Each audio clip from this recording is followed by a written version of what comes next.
우리 하나님의 말씀 같이 교독하도록 하겠습니다.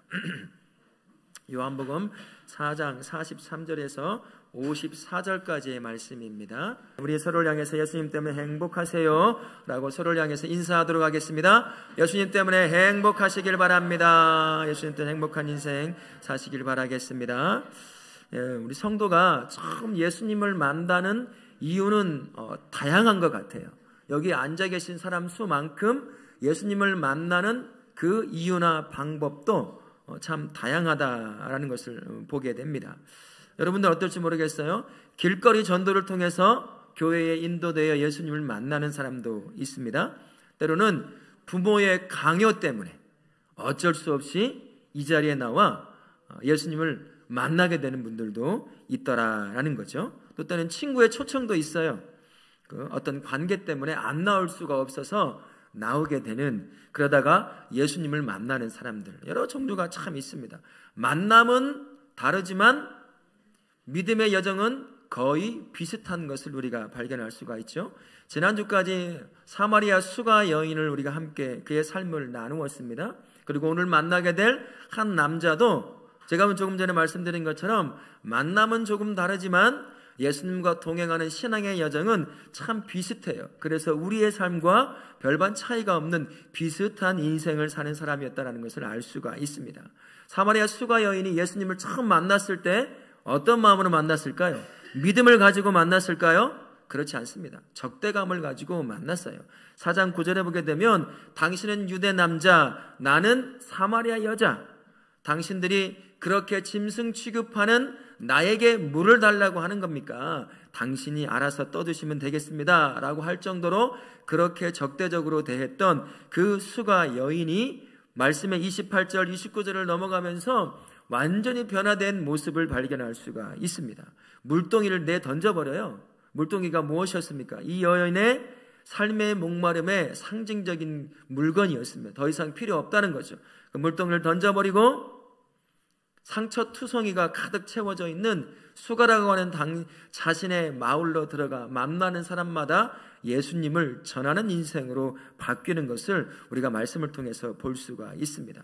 영혼의 목마름을 예수를 통해서 해결한 그 여인이 변화가 되어 예수를 전하는 자로 그렇게 바뀌었다는 거죠. 수가 마을 사람들이 많은 수가 예수님을 믿는 역사가 일어나게 된 거죠. 그런데 오늘 말씀에 등장하고 있는 한 남자도 그와 비슷한 삶의 궤적을 쫓아가고 있는 것을 우리가 볼 수가 있어요. 그리고 우리의 모습과도 비슷하다라고 말할 수가 있는 거죠. 오늘의 사건의 시작은 이렇습니다. 예수께서 사마리아 수가에서 이틀의 사역을 다 마치시고 다시 갈릴리로 돌아오셨습니다. 그리고 그 중에 가나라고 하는 땅, 처음으로 기적을 일으켰던 곳이죠. 무슨 기적을 일으켰습니까? 물로 포도주를 만드는 기적을 일으켰던 그곳에 오셨어요. 그곳에 오셨다는 소식이 갈릴리 지역에 싹 순식간에 다 퍼지게 되는 거죠. 그 소식을 들었던 한 사람, 이름은 기록되어 있지 않지만 왕의 신하라고 하는 사람이 그 소식을 듣고 이전부터 가나에서 일으켰던 여러 가지 기적들을 기억하고 있던 그가 호기심이 있는 거죠. 그 호기심 가운데 예수님을 만나러 오게 됩니다. 수가 여인은 의도치 않게 야곱의 우물에서 예수님을 만났습니다. 그러나 이 왕의 신하라고 하는 이 남자는 자기가 의도적으로 예수님을 만나러 간 거예요. 그 당시 갈릴리 사람들도 그랬던 것처럼 예수님이 일으키시는 기적이 뭔지 궁금한 마음을 가지고 있었던 겁니다. 그런 마음을 가지고 있던 찰나에 지금 다시 갈릴리로 오셨다, 가나로 오셨다라는 소식을 듣고 이제 만나러 오는 거죠. 물론 갈릴리 사람들과는 근본적으로 또 다른 하나의 이유가 있었습니다. 그에게는 죽어가는 아들이 있었어요. 이 아들이 있었는 찰나에 예수가 오셨다는 소식을 들은 거예요. 그가 기적을 베푼다는 소식을 들은 거죠. 그래서 마음에 기대감이 생겼는지 모르겠습니다. 기적을 베푸는 예수를 만나면 내 죽어가는 아들이 살아날 수도 있지 않을까라고 하는 그런 기대를 가지고 가버나움에서 가나까지 지금 오게 된 거죠. 자식이 죽어가는데 부모가 뭔들 못하겠습니까? 할 수 있는 모든 일을 다 하려고 하겠죠. 그 방법 중에 하나가 기적을 일으킨다는 예수를 만나 그의 기적을 통해 죽어가는 아들을 한번 고쳐보고 싶은 그러한 마음에 갈급함이 있지 않았나 하는 생각이 듭니다. 그래서 찾아와서 우리 아들 좀 살려주십시오, 치료해 주십시오 라고 간청하게 되는 거죠. 누구나 다 이런 다급함 가운데 있으면 아마 누구든지 많이 어떤 사람이 치료해 준다, 무엇이 치료할 수 있는 거다라는 것을 듣는다면 가서 간청을 할 겁니다. 달라고, 무엇을 해달라고 이 아버지처럼 그렇게 간청을 할 거예요. 특히나 자식이 죽어가고 있다고 한다면 부모가 무엇을 못하겠습니까? 양잿물이라도 먹을 거예요. 그런 심정으로 예수님 앞에 나와 죽어가는 자식을 치료해달라고, 살려달라고 그렇게 하고 있는 거죠. 믿음이 있어서 지금 가나에 머물고 있는 예수님을 만나러 온 것 같아 보이지는 않습니다. 기적이라고 하는 방법을 통해서 그것을 일으키는 예수를 만나면 혹시나 내 아이가 사는 것은 아닐까라고 하는 그 지푸라기라도 잡는 심정을 가지고 지금 예수님 앞에 나온 사람이 바로 왕의 신하라고 할 수가 있는 거지요. 믿음이 있었던 것은 아닌 것 같아 보입니다. 하지만 가만히 보면 이의 결론을 먼저 한번 보시면 이 사람이 비록 호기심과 자기의 자식의 죽어가는 갈급함 때문에 가나까지 걸어온 것 같지만 그러나 그 안에 믿음이 싹트고 있었다는 건 우리가 상상을 통해서도 얼마든지 알 수가 있습니다. 믿음이 없는 것 같아 보였지만 예수가 왔다는 그 소식을 들은 이 왕의 신하가 그분을 만나기로 작정을 합니다. 32km 정도가 떨어진 거리예요. 가나에서 그리고 가버나움까지 거리가. 근데 그 사람을 기대감을 가지고 만나러 오는 거예요. 그 안에 믿음의 씨앗이 딱 떨어진 것 같아요. 아, 이 사람을 만나면, 내가 이전에 소문을 들었던 예수라고 하는 사람을 만나면 내 죽어가는 자식이 살아날 수도 있겠다라고 하는 작은 믿음, 아마 그는 몰랐을 거예요. 그 작은 믿음을 가지고 기대감 가운데 예수님을 만나러 지금 가나 땅까지 오게 된 거죠. 이 오는 길이요, 이가 누리고 있는 지위를 생각해 보면 쉽지 않은 그런 걸음이었을까라는 것을 우리가 예측해 볼 수가 있습니다.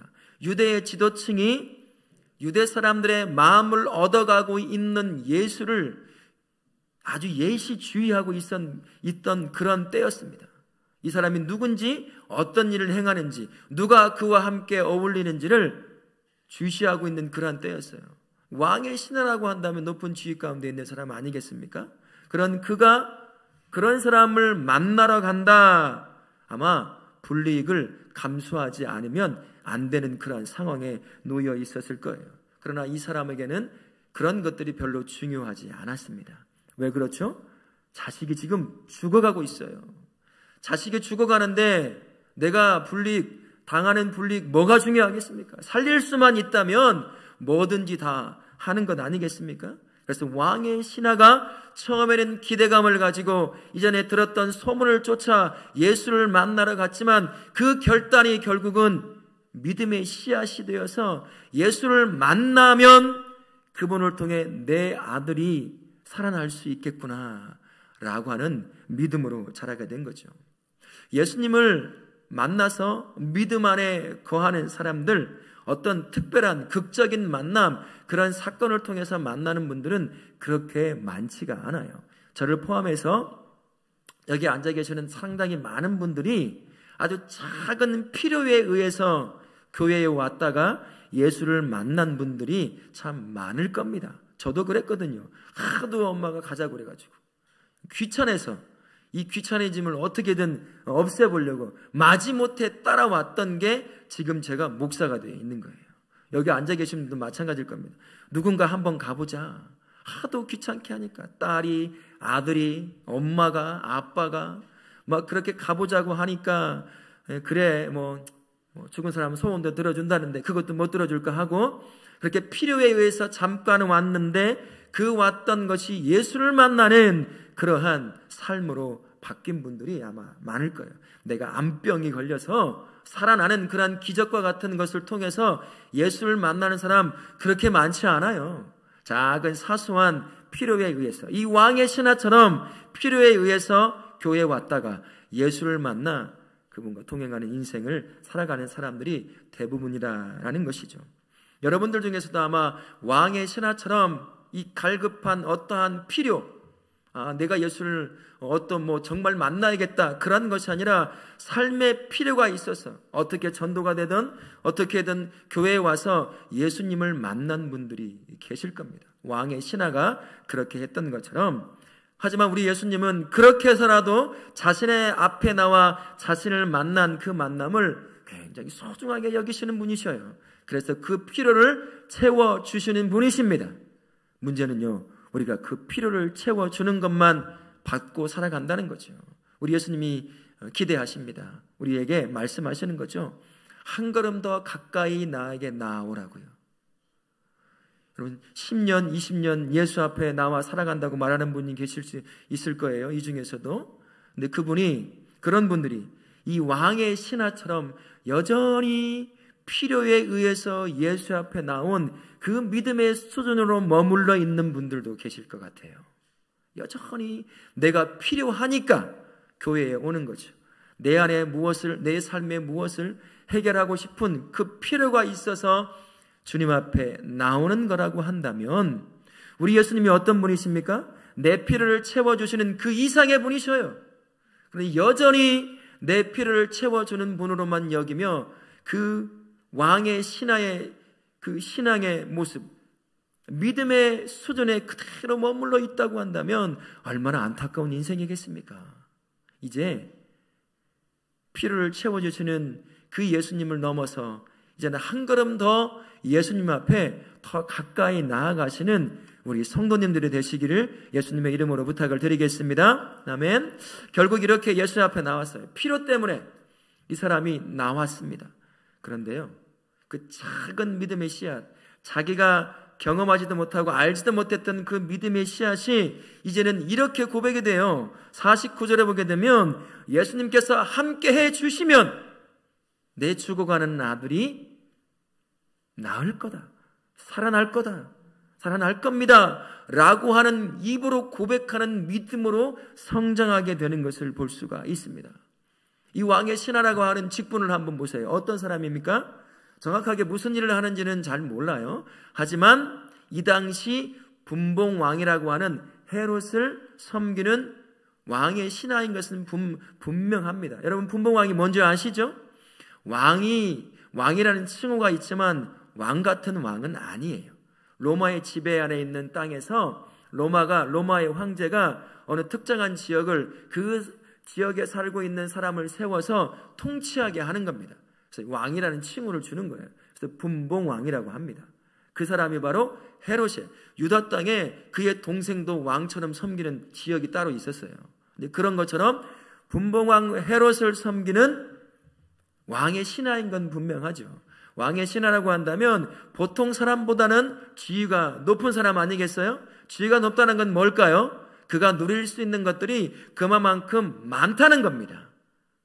충신이라고 한다면 왕의 허락 안에서 다양한 것들을 누릴 수가 있었을 거예요. 왕이 돈도 줄 것이고 의사도 붙여줄 것이고 다양한 사람들을 붙여줘서 죽어가고 있는 아이를 치료할 수 있는 그 누구보다도 많은 혜택을 누릴 수 있는 위치에 놓여있던 사람이 왕의 신하다라고 이야기를 할 수가 있을 겁니다. 어떤 시기든 보통의 사람보다 죽어가는 자식을 쉽게 고칠 수 있는 더 좋은 조건 가운데 놓여있던 사람, 그 사람이 바로 왕의 신하라고 할 수가 있어요. 하지만 그가 웬일인지 예수님을 만나기로 결정을 합니다. 그리고 32km가 떨어져 있는 그 가나까지 예수를 만나려고 오게 되는 거죠. 결국 예수님을 만납니다. 그러면서 그의 입에서 고백된 게 이거예요. 예수님이 내가 걸어왔던 그 걸음을 함께하고 내 집에 오면 예수님이 계심으로 말미암아 죽어가는 내 자식이 살 것입니다. 그러니 나와 함께 나의 집이 있는 가버나움으로 가시게요. 그렇게 간청하고 있는 게 지금 이 왕의 신하의 모습입니다. 마지못해 필요에 의해서 자식이 죽어가니, 그리고 기적을 일으킨다는 예수가 왔다니, 그 소문을 듣고 어쩔 수 없이 필요에 의해서 왔던 그의 입에서 예수님이 함께 한다면 죽어가던 내 자식이 살 겁니다. 그러니 나와 함께 내가 사는 가버나움으로 가시게요. 이렇게 간청하는 믿음까지 성장하게 되었다는 거죠. 예수가 함께 해준다면 내 자식 살겠다는 거예요. 이게 처음에 갈릴리 사람들과 별반 차이 없는 믿음을 가지고 왔지만, 결국을 예수를 만나고 그분과 말씀을 나누다 보면 그 믿음이 자라게 된 거죠. 그래서 예수님이라면 내 죽어가는 자식, 누구도 고치지 못했던 자식 살려낼 수 있습니다. 그러니 나와 함께 가시게요 라고 얘기하는 거죠. 마가복음 9장 14절부터 29절에 보게 되면 예수께서 치료하신 장면 또 하나가 나와요. 귀신 들린 아들을 치료해달라고 간곡함 가운데 예수 앞에 나온 아버지가 등장합니다. 그 아버지를 향해서 예수님이 이렇게 말씀하셔요. 할 수 있거든이 무슨 말이냐? 믿는 자에게는 능히 하지 못할 일이 없느니라. 이 말씀을 들었던 이 아버지가 귀신 들려 물구덩이에 끊임없이 죽으려고 뛰어드는 그 자식을 살려내고 싶은 마음에 이렇게 외칩니다. 내가 믿나이다. 나의 믿음 없는 것을 도와주소서라고 외쳐요. 바로 이 심정이 오늘 왕의 신하의 심정이었을 거예요. 47절에 이렇게 외치지 않습니까? 내려오셔서 내 아들 병을 고쳐주소서. 이게 지금 아버지의 심정이에요. 예수님이 나와 함께 내 죽어가는 자식이 있는 가버나움에 가셔서 그곳에 계시면 내 아들 살 겁니다. 그러니 나와 함께 가주십시오 라고 그렇게 외치는 거죠. 그에게 왕의 신하가 누릴 수 있는 그 모든 것들을 이제 더 이상 중요하지 않은 것이 된 겁니다. 누가 중요하게 된 거예요? 예수님이 나와 함께 해주느냐 안 해주느냐가 이젠 자식이 살고 죽는 문제와 관련되어 있다는 것을 알게 된 거죠. 그 믿음의 고백을 지금 하고 있는 겁니다. 예수님이 함께 하시면 내 아들이 살 겁니다 라고 하는 이 고백을 들은 예수께서 그에게 50절을 통해서 이렇게 말씀하셔요. 그 아버지에게 뭐라고 말씀합니까? 가라! 내 아들이 살아있다. 가라! 내 아들이 살아있다 라고 말씀하십니다.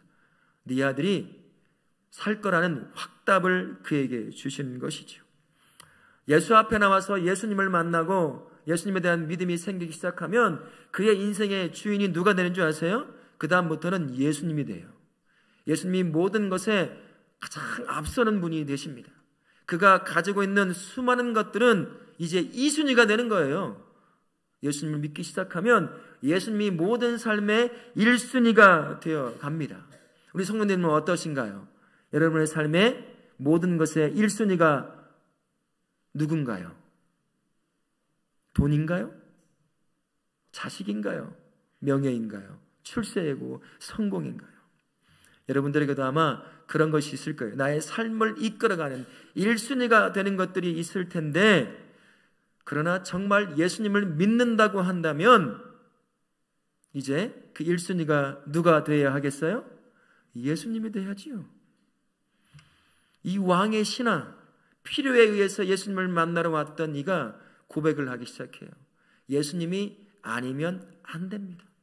예수님이 함께 해주시면 죽어가는 내 아들이 삽니다. 예수님을 앞세웁니다.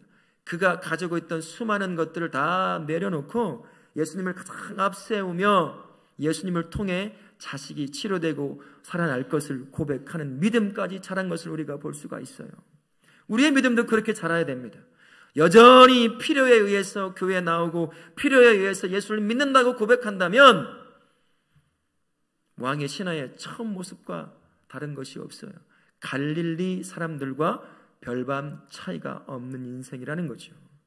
바라기는 저도 그렇고요, 우리 성도님도 그렇고 이 왕의 신하처럼 예수님이 아니면 안 됩니다. 예수님이 계셔야 됩니다. 함께 하셔야 됩니다 라고 고백하는 믿음의 고백이 있는 성숙한 자라난 그런 믿음을 가지실 수 있기를 예수님의 이름으로 부탁을 드리겠습니다. 근데 이 왕의 신하의 믿음이 여기서 자라고 멈추지 않는 것을 볼 수가 있어요. 예수님께서 이 왕의 신하에게 말씀을 하셨잖아요. 근데 이 왕의 신하가 그래도 예수님을 끌고 가고 싶을 텐데 그렇게 반응을 보이지 않아요. 50절 말씀 같이 한번 우리가 보실까요? 50절에 이렇게 말씀합니다. 예수께서 이르시되 가라 내 아들이 살아있다 하시니 그 사람이 예수께서 하신 말씀을 믿고 가더니, 예수께서 하신 말씀을 믿고 예수를 끌고 집으로 간 게 아니에요. 예수께서 가라 내 아들이 살아있다 라고 딱 말씀하시니까 그 말씀을 그대로 믿고 자기 고향 32km 떨어져 있는 가버나움으로 가더라, 그 말씀을 하고 있는 겁니다. 왕의 신하가 처음 예수님을 만났을 때 여러분 기억하시죠? 기대감을 갖고 왔어요. 그저 기적을 일으키는 사람, 내 아들 살려냈는데 혹시나 그 사람이 내 아들도 살려낼 수 있을까라고 하는 그 필요에 의해서 왔던 그가 믿음이 자라서 예수님이 아니면 안 됩니다 라고 하던 그 믿음을 고백하게 되었어요. 근데 그 믿음의 고백이 거기서 멈추지 않습니다. 이제는 함께 하지 않아도 예수께서 말씀만 하시면 내 죽어가는 자식이 나을 줄 믿습니다. 그 믿음까지 자란 거예요. 그리고 예수님이 함께 하지 않아도 자기 집으로 가버나움으로 떠나갈 수 있는 믿음까지 자라게 되었다라는 것입니다. 여기부터요, 갈릴리 사람들과 이 왕의 신하의 믿음은 완전히 갈리기 시작을 합니다. 갈릴리 사람들이 왜 가나에 예수가 오셨다는 소식을 듣고 예수를 만나러 막 영접했다라는 표현까지 있잖아요. 왜 그랬을까요? 예수님이 행하는 기적을 보고 싶었던 거예요. 말초 신경을 자극하는 그 기적을 경험하고 싶었던 겁니다. 그리고 그분의 지혜 가운데 가르치시는 놀라운 진리를 듣고 싶었던 거예요. 그들의 필요에 여전히 머물러 있던 사람들이 갈릴리 사람들이었습니다. 이 왕의 신하도 처음에 그렇게 왔어요. 하지만 예수를 만나고 그분의 말씀을 듣는 그 순간부터 그의 믿음이 싹이 나고 열매를 맺기 시작한 겁니다. 예수님이 아니면 안 된다는 믿음을 고백하기 시작했고요. 결국에는 그분의 말씀만 들어도 자식이 치료될 것을 믿고 고향 땅에 있는 가버나움으로 떠나갈 수 있는 그러한 믿음의 사람으로 세워지게 되었다라는 것이죠.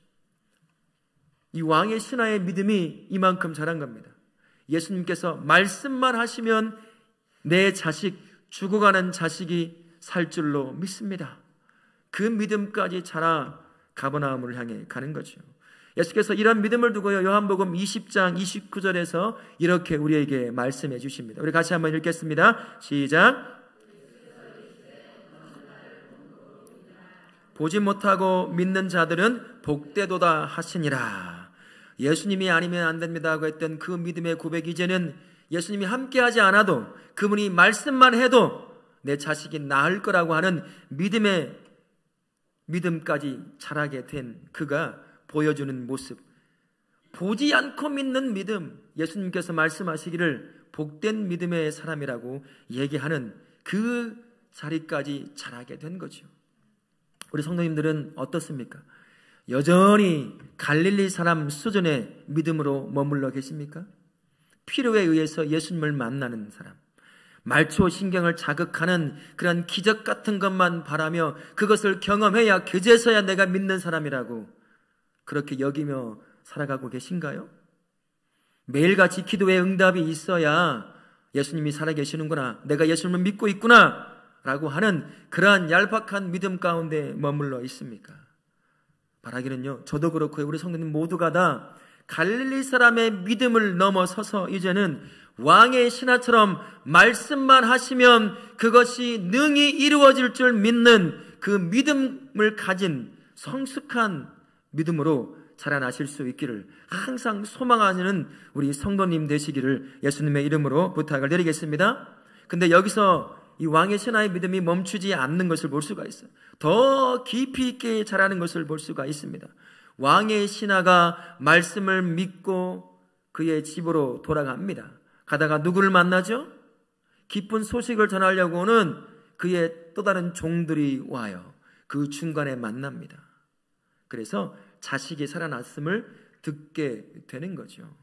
듣게 되는 겁니다. 그 일로 인해서 이 왕의 신하의 가족이 다 어떻게 됐어요?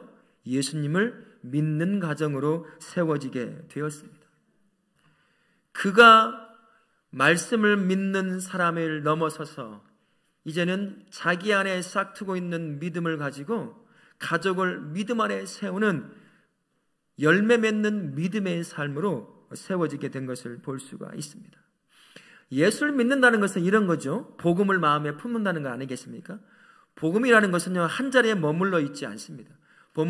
복음이라고 하는 것은 반드시 흘러가게 되어 있어요. 왜 흘러가냐면 복음을 품고 있는 그 사람의 그 복음이요, 그 사람을 가만히 내버려두지 않아요. 그 복된 소식을 이미 경험한 사람은 복된 소식을 혼자만 누릴 수가 없는 거거든요.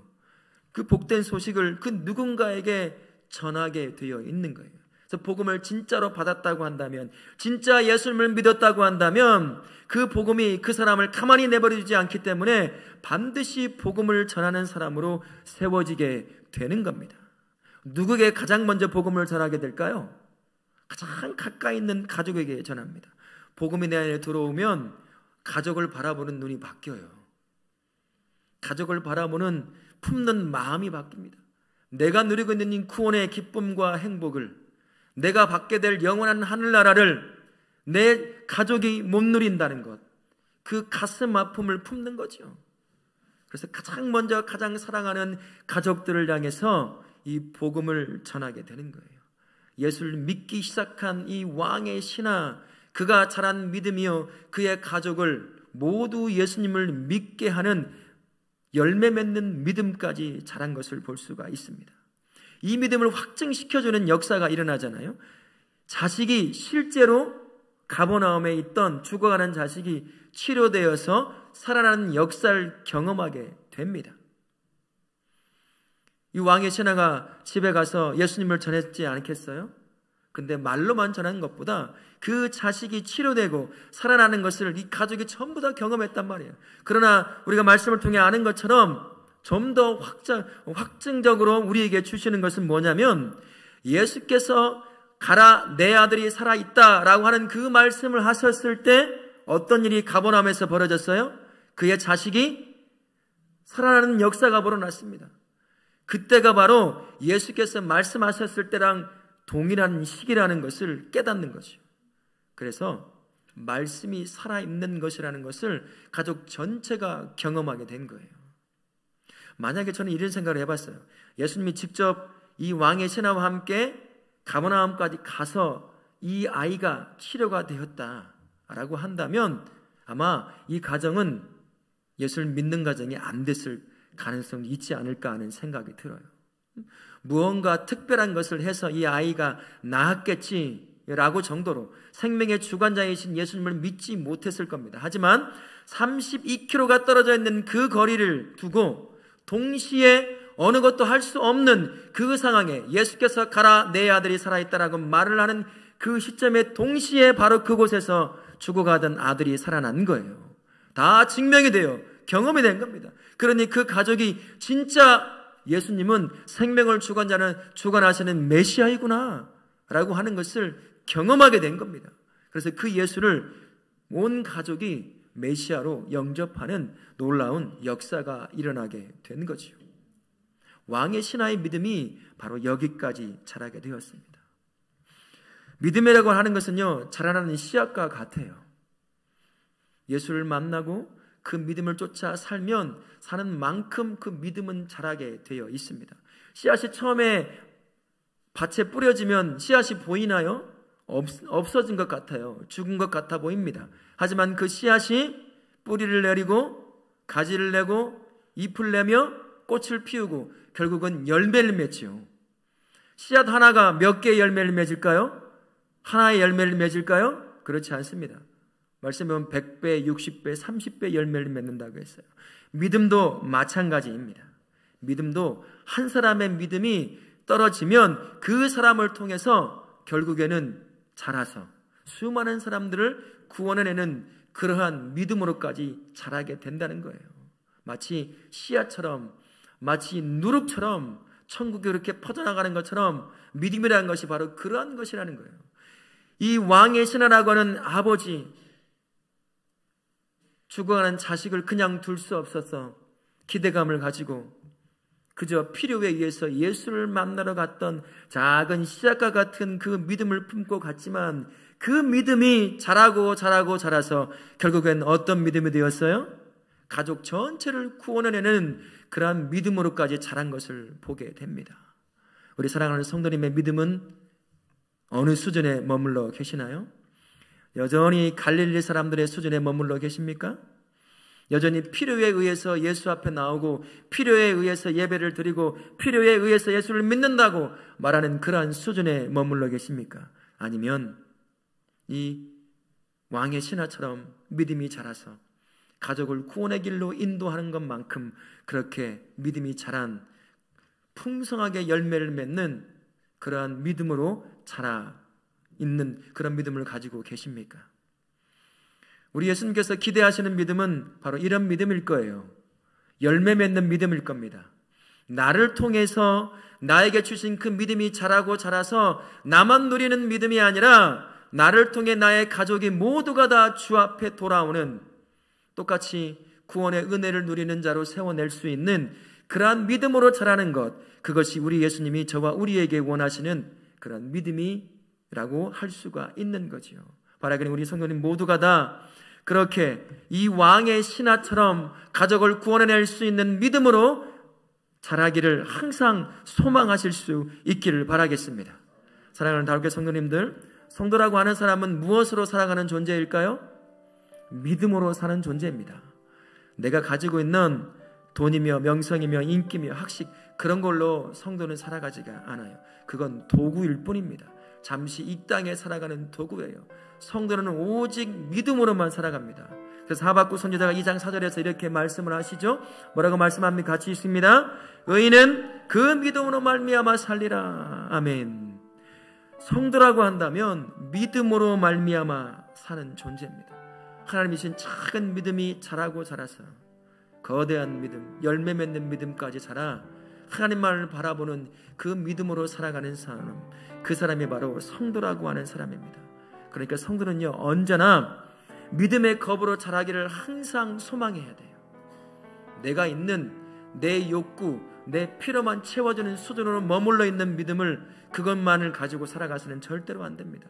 성도는 믿음의 겁으로 자라기로 항상 소망할 수 있어야 돼요. 어떻게 하면 믿음의 겁으로 자랄 수 있을까요? 로마서 10장 17절 말씀에 우리에게 이렇게 말씀해 주셔요. 같이 읽겠습니다. 시작. 그러므로 믿음은 들음에서 나며 들음은 그리스도의 말씀으로 말미암았느니라. 왕의 신하가요, 처음 예수님에 관한 소문의 말씀을 들었어요. 그분이 이런 기적을 행하더라, 이런 말씀, 이런 진리를 가르치더라. 처음에 소문처럼 들려왔던 예수. 근데 참 신기한 게요, 예수님에 대한 소문은 능력이 있더라고요. 예수님에 대한 진짜 소문은요, 능력이 있어서 그분을 향하고 싶은 마음을 만들어내는 거예요.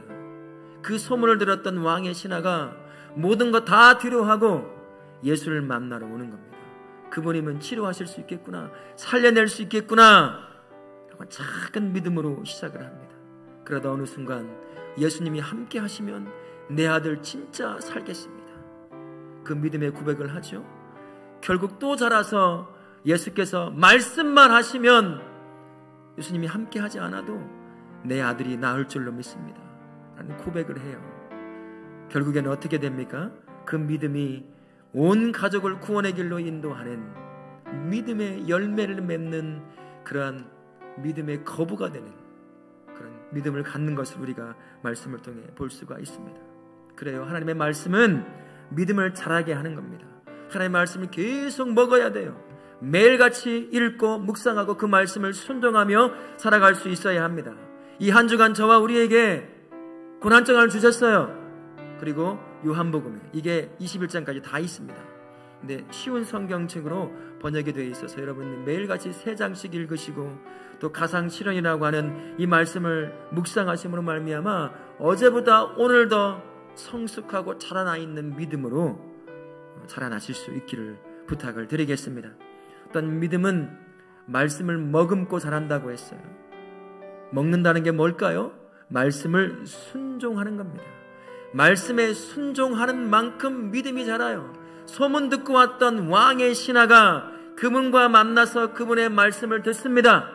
그리고 예수께서 말씀하셨어요. 가라, 네 아들이 살아있다. 그 말씀을 그대로 믿고 갔어요. 그랬더니 그 아들이 살아있었습니다. 결국엔 그 가족이 모두가 다 구원의 은혜를 누리는 가족으로 세워진 것을 우리가 볼 수가 있습니다. 말씀을 먹고요, 그 말씀을 순종해야 됩니다. 순종한 만큼 믿음은 자라게 되어 있어요. 바라기는 저도 그렇고 우리 모든 다원학교 성도님들은 이 왕의 신하처럼 말씀을 듣고 그 말씀을 순종하여 살아내므로 말미암아 열매를 맺는 믿음을 소유할 수 있는 복된 인생이 되시기를 예수님의 이름으로 축원합니다. 아멘.